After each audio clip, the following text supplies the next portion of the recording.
someone's got to figure out a way to defeat this group. What would you do? I think the first thing I would do is pray. There is something to worry about, and that is the Houston Rockets. So now you have Harden and you have Paul. And I know immediately it leads to, okay, but is this team good enough to beat Golden State?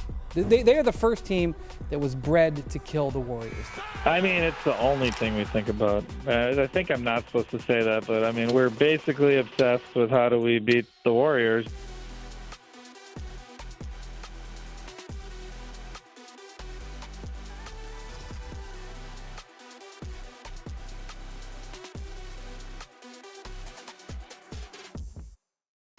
The NBA's greatest team in the 2010s was the Golden State Warriors, exploding relatively out of nowhere in 2015. This squad, led by their superstar guard Steph Curry, took over the league and started winning championships. Fast. Soon, they evolved from a rising contender to a monstrously stacked beast. The 73-win team that was one win away from repeating as champs added a top 2 player in Kevin Durant to their squad, making them borderline unstoppable. The season after signing KD, they bulldozed the league, going 16-1 in the postseason on their way to their second championship in 3 years.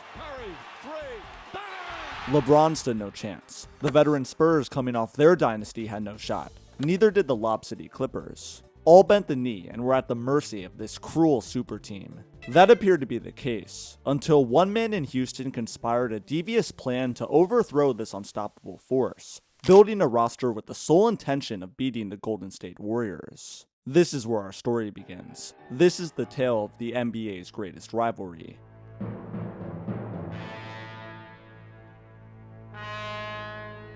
Daryl Morey and the Houston Rockets were no strangers to competing for championships. After the Rockets front office took a chance on the 23-year-old James Harden, they soon became a lasting contender thanks to the Beard becoming a generational talent. Such a steal of a trade should have surely resulted in boundless success for this franchise, but instead, miserable heartbreak followed. For a multitude of reasons, come playoff time, these Rockets just couldn't get the job done.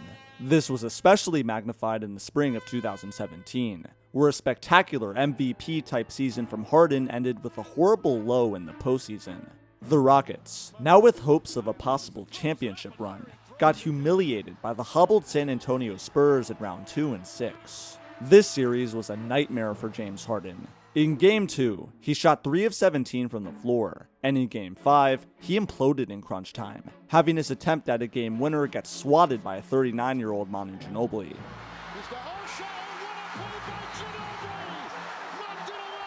This was bad, but the worst of the worst came in the elimination Game 6, where Harden borderline quit on his team, shooting 2 of 11 in an embarrassing blowout loss at home. This series was a major hit to his reputation, with some left wondering if such a choke had the potential to derail his entire career.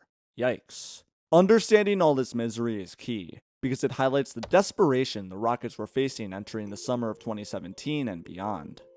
The strategy of surrounding James Harden with 3-and-D players had failed. Daryl Morey, the longtime executive and sharp basketball mind, set his sights on acquiring another star to add to the mix. Chris Paul, a star point guard, soon became the target. And on June 28, 2017, the deal that sent shockwaves through the league was officially finalized. CP3 would be sent to Houston, in exchange for a boatload of role players and a pick. In an instant, one of the most fascinating duos in NBA history was formed, and immediately, the fit between these two was questioned. Both needed the ball to succeed, both had fiery personalities, and both had overlapping playstyles. Above all else, neither had experienced winning a championship, which was a huge stain on each of their careers. Now was the chance to silence their doubters. This deal, despite its critics, boosted the Rockets' championship odds to nearly the highest, right next to a familiar face. Over on the West Coast, things were going smoothly for the defending champions. The Golden State Warriors had just effortlessly beaten the Cavs in 5. Their rival that had once given them nightmares was now nothing more than an insignificant doormat they stepped on to grab their second ring. It was their first championship with Kevin Durant, whose decision to join the team made them so overpowered that most fans now consider them to be the greatest team in NBA history. Yes, this was the juggernaut the Rockets had to overcome to make the NBA Finals. Sounds easy enough. It was only destiny that these two met for the first time on a much-anticipated opening night. The Warriors held a ring ceremony commemorating their 2017 championship. The one and only team that stood in the way of a possible repeat was about to step on the court. In this game, the Rockets performed about as well as one could hope for. After falling behind by as much as 17 points in the third quarter, they stormed back in the fourth, thanks to fantastic play from their role players. In the closing seconds with Houston leading by 1, the ball ricocheted into the hands of Kevin Durant, who quickly pulled up for a game-winning 2 that swished through the net.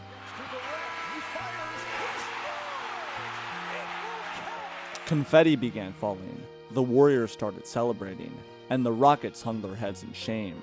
But then, instant replay showed that the ball was just barely in Durant's hands, wiping away the basket and confirming a Rockets W. The Warriors, who had been jumping in jubilation from an all-too-familiar victory, had their bubble burst thanks to KD's long fingers. On a night where Chris Paul scored 4 points, and where Nick Young hit 6 of 7 threes, the Rockets had come out on top.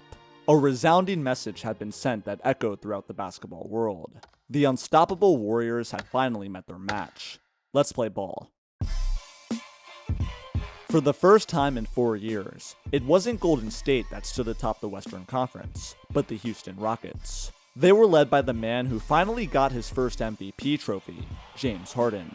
He had craved the award for years, and he had won it thanks to his incredible stats and his 65 team wins. Now, he needed just one more trophy to complete his career, the Larry O'Brien. Of course, only the Warriors stood in front of that. And I promise you, that's not hyperbole. The Cavs led by LeBron James stood no chance against either. Neither did the Celtics, nor did anyone in the Western Conference. The rest of the league was one giant step behind these two squads. What people didn't realize was how the Rockets weren't just equal to Golden State, but in many ways had the advantage. This was most showcased in the final regular season matchup between these two on January 20th, 2018. The Warriors came into this Saturday night game with 14 straight wins on the road, the third longest streak in NBA history. Houston snapped it, in large part thanks to the MVP's late game takeover.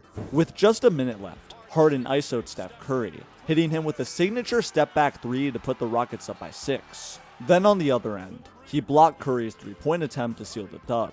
The Rockets had won the season series 2-1, and had won the hearts of all Warriors haters everywhere. They were the greatest threat to the greatest team ever, and it showed in the numbers. When all three of Clint Capella, James Harden, and Chris Paul played, the Rockets had a record of 42-3. Yes, 42-3. They were unbeatable, and they were only focused on one team. The mastermind behind this group, Daryl Morey, acknowledged that the entire Rockets roster was built to beat the Warriors. In December 2017, he said that beating Golden State was the only thing we think about. They were obsessed. Warriors star Draymond Green later admitted that publicizing this info was a huge mistake by Morey, as it motivated his team even more to beat the Rockets. Where they made their biggest mistake was Daryl Morey coming out and saying, this team is built to beat the Warriors. Like, we built this team specifically to beat the Warriors. What I would say is Daryl Morey, real G's move in silence. On the Warriors' end of things, they had won 58 games in the 2017-18 season, earning the second seed, looking relatively dominant per usual. Despite what any record said, with Steph and KD at the helm, the Warriors were favored by most to repeat and cement themselves as a dynasty. To no one's surprise, these two would eventually meet in the Western Conference Finals. The first 2 rounds of the playoffs for each went about as smooth sailing as you can imagine. For the Warriors, their most noteworthy moment came in Game 2 against the New Orleans Pelicans in the semifinals, where Steph Curry, who had missed 2 months of action due to a knee sprain, returned in triumphant fashion off the bench, scoring 28. For the Rockets, their memorable moment came in Game 5 against the Utah Jazz in the semifinals. In this closeout game, Chris Paul carried his team to his first ever conference finals appearance, scoring 41 points, 10 assists, and 7 rebounds. He took over in crunch time, scoring 6 straight field goals, including a triple that banked off the glass as the shot clock expired. It was a performance for the ages, and it truly convinced Rockets fans that yes, this was finally their year. The matchup that the whole world had been waiting for was finally set. The 2-time champion Warriors looking for a repeat, playing against the squad built with the sole intention of defeating them. With the Rockets having all that, talking the narrative or what they've been saying about you guys, did you guys at all want them as much as they wanted you with them having said all that this season? We don't have to say nothing. What we doing? Man, we won 2 championships in 3 years. We're not about to run off talking about how bad we want to play somebody. Like, we want to win another championship. And it don't matter who's in the way of that. If you in the way of that, then you happen to be in the way. But, we're not about to run around like, yeah, we want to play them in the conference finals for what? Like, it don't matter to us who we play. However, we got them. All right, now let's get it. First, let's dispel some narratives about this famous series. 1. The Warriors had all their stars healthy, but this team wasn't 100%. Andre Iguodala, a key player for Golden State, suffered a leg contusion injury in Game 3 that sidelined him for the rest of the series. That's not to imply the Rockets were 100% either. Outside the obvious Chris Paul hamstring injury in Game 5, key rotation piece Luc Mbah a Moute was also hurting. Mbah a Moute had been a steady bench player all year long for the team, but in a meaningless April game against the Lakers, he dislocated his shoulder on a routine dunk. His once reliable shooting completely deteriorated following this, rendering him useless, robbing the Rockets of what should have been a dependable bench piece. The second common narrative surrounding the series was that James Harden single-handedly almost dethroned the Warriors. This isn't necessarily true. Outside of Game 1, Harden's stats were inefficient. In all 3 of the Rockets' wins, he shot 25 of 71, or 35% from the floor, including a Game 5 performance that saw him shoot just 5 of 21 in a close win. In reality, it was his teammates, more specifically Chris Paul, that guided the Rockets to all their wins. With that out the way, Game 1 was in Houston, the first time in the Steve Kerr era till that point that the Warriors were opening a playoff series on the road. Still, Golden State was favored to advance, and proved their believers right with a strong opening game. Kevin Durant and Klay Thompson both scored 38 and 27, while James Harden's 41 just wasn't enough. Houston had no answer for KD's offense. The Slim Reaper was hitting contested shot after contested shot in the grill of any defender that was being thrown at him.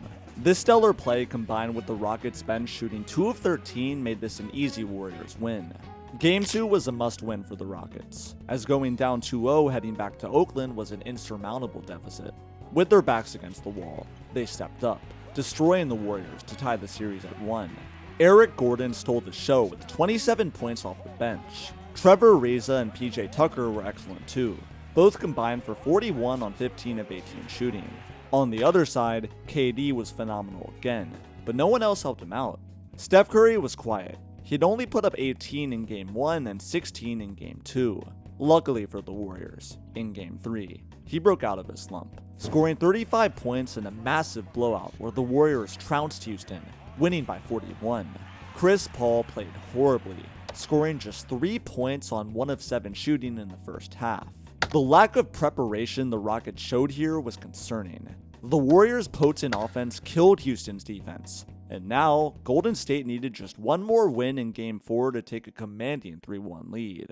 Since first being assembled in the summer of 2016, many teams had attempted to challenge this KD and Curry-led Warriors squad, and all had failed. The Rockets appeared to be next in line. Game 4 was not just the biggest game of the season for the Rockets, but one of the most important in their franchise's entire history. Today is the day the Houston Rockets basically have to win a basketball game if they are going to have any hope of advancing to the NBA Finals. You lose tonight, you lose the series. You ain't coming back from a 3-1 deficit. That's obvious. Of course, the pressure is all here on Houston. Houston must get this win here. It doesn't matter, home road. They must not go down 3-1. There were many moments throughout this 48-minute game where the Rockets could have quit. The Warriors kept shoveling dirt on them, but Houston refused to be buried. After trailing by 10 in the third quarter, Houston stormed back in the fourth, largely thanks to the heroic play of CP3. The point guard had bounced back, and in a big way.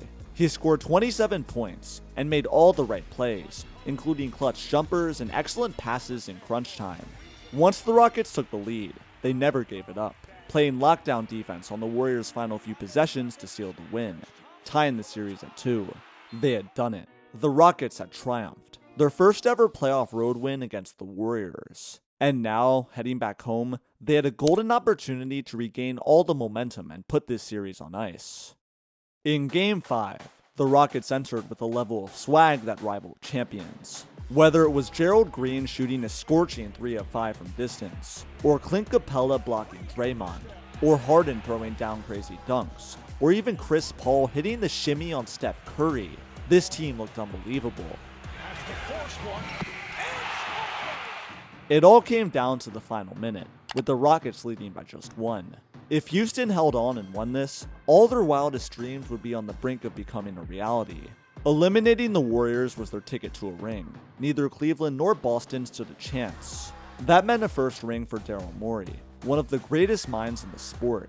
That meant a first ring for James Harden, the MVP, who had been scorned by the NBA community for years for his lack of playoff success. And lastly, that meant a ring for Chris Paul, the point guard, the player who had suffered countless miserable, unlucky playoff exits year after year. This wouldn't just be a championship. It would be the magnum opus for 3 of the most talented individuals in the game of basketball. And it would all come with the crowning achievement of toppling the best team ever assembled in NBA history. But some things are just too good to be true. Rather than living out this fantasy, hell struck the Rockets at the worst possible time. On a routine floater with 1 minute left, Chris Paul came down limping, holding his hamstring. Hearts dropped everywhere. The captain was down, and his body had failed him. All the grueling minutes he had been playing over the series had come back to bite him. Lost amidst this chaos was the fact that despite this injury, the Rockets somehow managed to hold on to their lead thanks to a Warriors late-game implosion. They had taken a 3-2 lead. A fair consolation prize for Chris Paul going down. It was the first and only time the Warriors had ever faced elimination with all 4 of their stars healthy. What many people forget about Game 6 in Golden State was that the Rockets actually played very well in the first half. They scored 39 first-quarter points, leading by as much as 17. It's incredible rewatching the highlights from this game. Hearing the audible gasps and excitement from the Rockets fans in the arena as their team was dropping buckets is fascinating.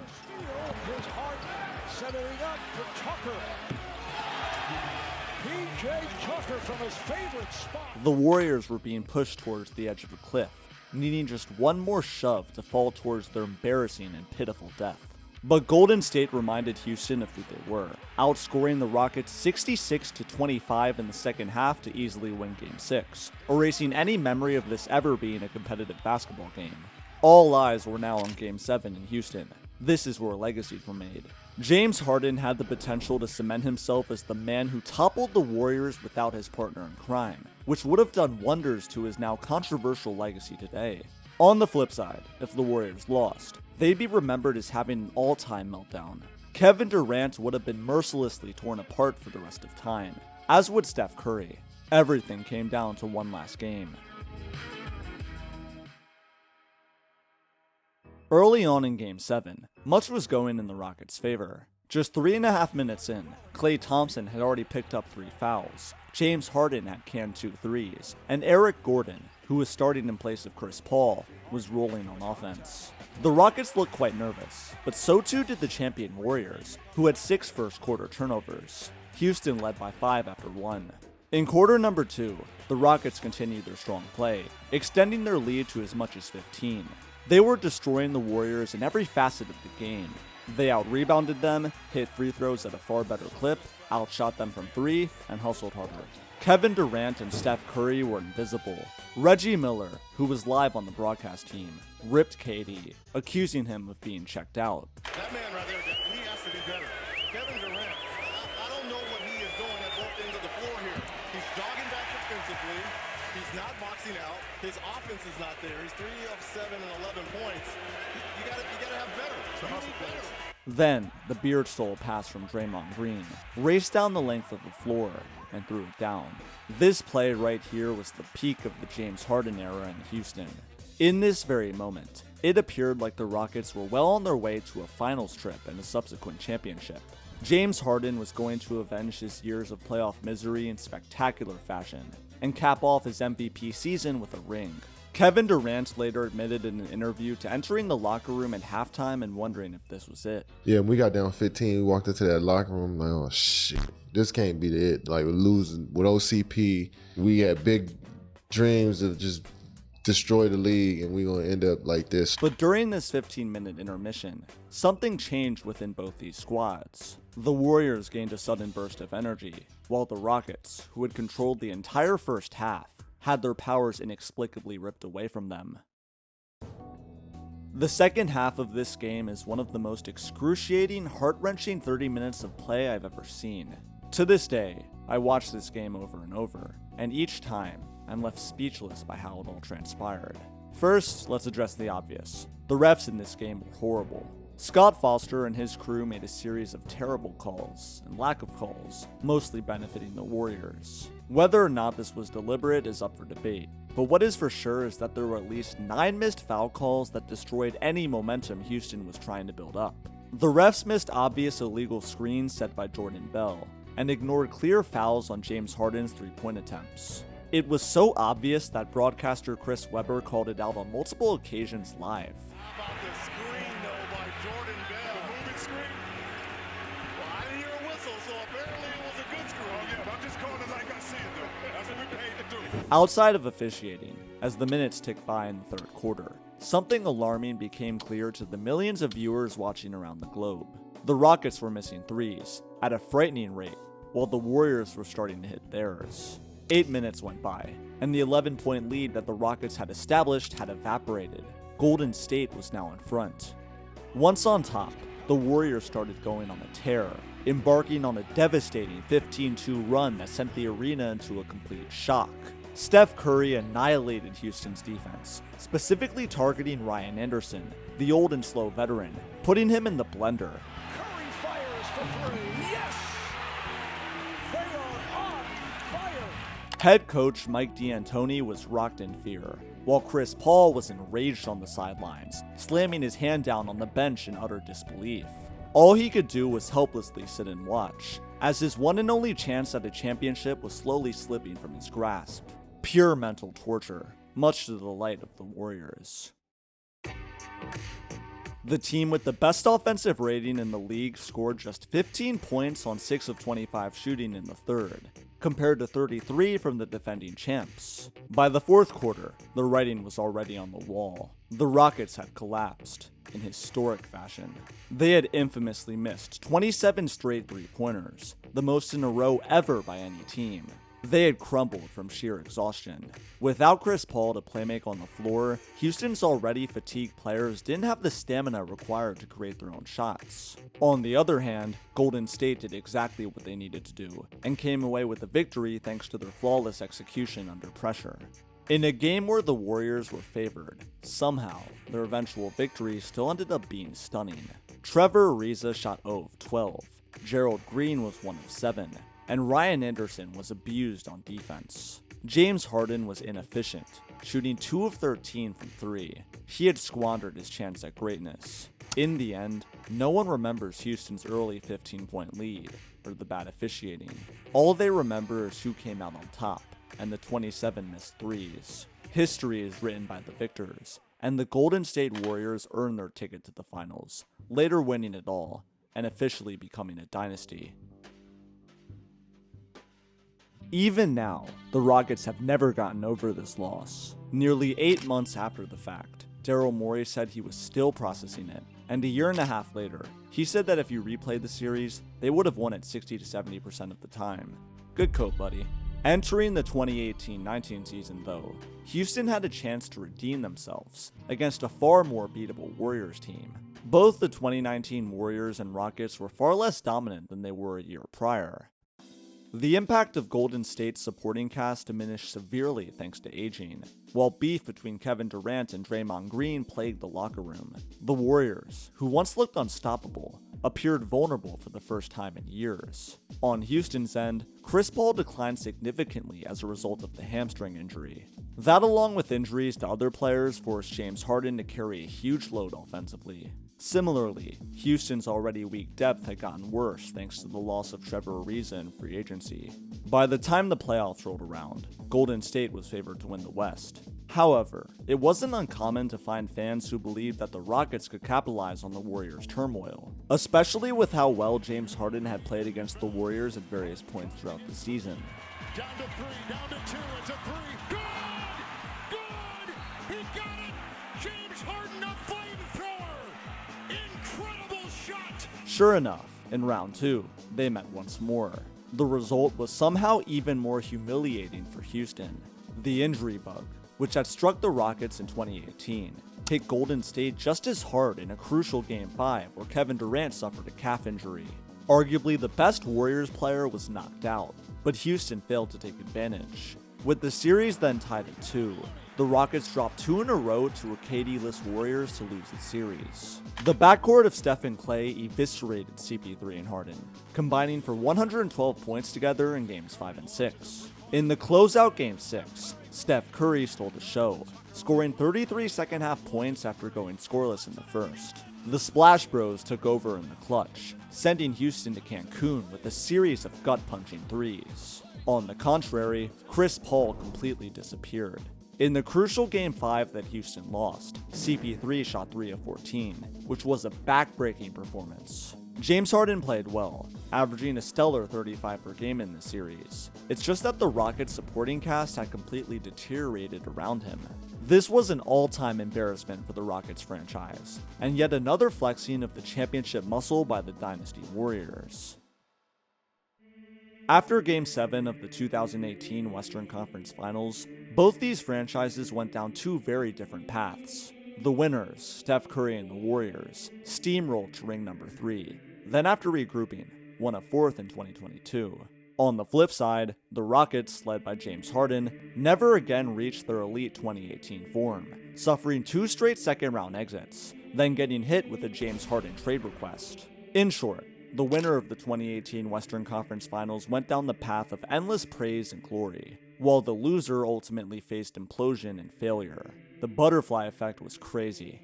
Without a doubt, these two will forever be intertwined in what I consider to be the NBA's greatest rivalry.